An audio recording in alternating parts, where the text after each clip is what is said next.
নমস্কার। আরে এগুলো কি গো? রসগোল্লা বানাচ্ছ নাকি?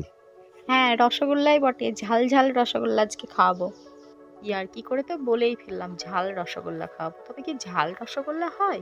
যাই বানাই, ছানাটা হাতের তালু দিয়ে ডলে নিতে হবে যাতে ছানায় কোনো গুঁঠি না থাকে।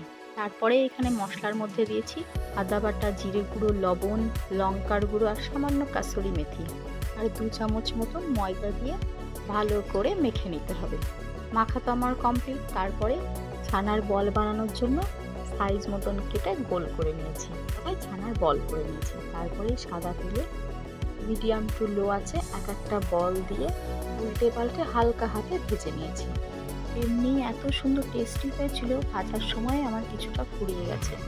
পর কড়াই ওই তেলের সঙ্গে আবারও তেল দিয়ে তেজপাতা, শুকনো লঙ্কা, গরম মশলা, জিরে ফোড়ন দিয়েছিলাম।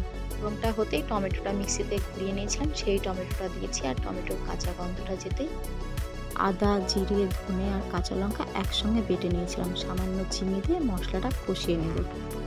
আর এখানে আমি কাজু, চারমগজ আর পোস্ত একসঙ্গে পেস্ট করে নিয়েছিলাম।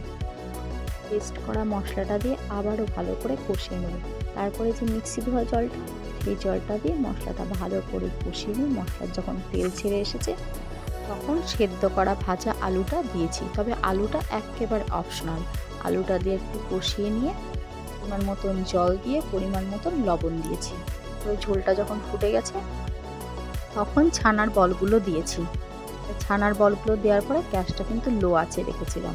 ছানার বল দিয়ে যদি বেশিক্ষণ ফোটাও তাহলে ছানার বলগুলো ভেঙে যেতে পারে।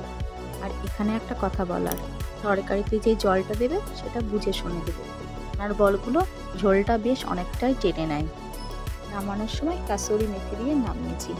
আমি তো পরোটা দিয়ে খেয়েছি, অসাধারণ লাগে তাতে।